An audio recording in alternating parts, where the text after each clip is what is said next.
Isang mapagpalang araw po sa ating lahat. Welcome again to our 365 daily devotion. Our topic for today is trusting in God's power. And our scripture for today is Nehemiah chapter 9 verse 6. You alone are the Lord. You made the heavens, even the highest heavens and all their starry hosts, the earth and all that is on it, the seas and all that is in them. You give life to everything, and the multitudes of heaven worship you. So, sinasabi sa verse na to, or ipinapakita sa verse na to, na talaga namang makapangyarihan ng ating Diyos dahil siya ang gumawa ng langit at lupa at lahat ng nandito sa earth. Siya ang gumawa, even your skills, kung ano man yung mga meron ka, lahat yan gawa ng Panginoon. Kasi, for example, mayaman ka na. So, hindi ka naman magiging mayaman kung hindi ka biniyayaan ng Panginoon ng skills and ng talent para magpayaman, diba? Our first teaching is Creator. He created all things. So, ang Panginoon natin ay unang-una, siya ay tagapaglikha. He created all things. The heaven and the earth, the seas, the land, the mountains, lahat yan. Name it, kahit yung mga animals. And lahat ng ginawa niya is perfect, even us. Second, sustainer. He is sustain all things. Pag sinabi kasi nating sustain, parang napoprovide niya yung needs in the long run. So, God is a sustainer kasi pinaprovide niya ang lahat ng pangangailangan natin.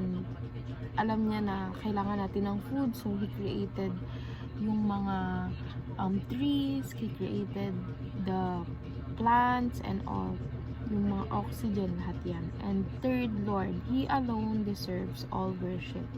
So, Panginoon natin, siya ay creator, siya ang tagapaglikha natin, nagpo-provide siya para sa pangangailangan natin. Therefore, He is our Lord, He is our Master, and He deserves all the worship. Lahat dapat ng papuri ay para sa Kanya at iwasan natin ang maging feeling na righteousness tayo or tayo ang mataas yung tingin natin sa sarili natin. Dapat itinataas natin lahat sa Panginoon. Like pag may na-achieve tayo, hindi dapat natin kinikredit yung sarili lang natin, kundi dapat lahat is all for the glory of God. Move naman tayo sa application. First, trust in God with whom all things are possible. So, with God, nothing is impossible. So, lahat ng sa tingin mo na hindi mo kayang gawin, kapag isinabay mo or isinama mo ang Panginoon sa journey mo is magsasucceed ka. Magiging possible yung mga akala mong imposible. Second, trust in God who sustain all things. Ito, applicable to especially kapag walang-wala na tayo, especially sa financial, kung nagkakaroon tayo ng mga problems, dapat alalahanin natin na God will always provide. Kapag kailangan hindi tayo nag-hesitate na magbigay, na tumulong, na mag-share ng blessings. Kasi kung bukas palad tayo sa ibang tao, bukas palad din ang Panginoon sa atin. And last but not least, trust in God by worshiping Him. So, ang pag-worship sa Panginoon, hindi lang naman siya ang pagpunta sa church every Sunday, di ba? Ang pag-worship sa Panginoon is sa lahat ng bagay. Kung ikaw ginagawa mo yung gusto mo, do it for the glory of God.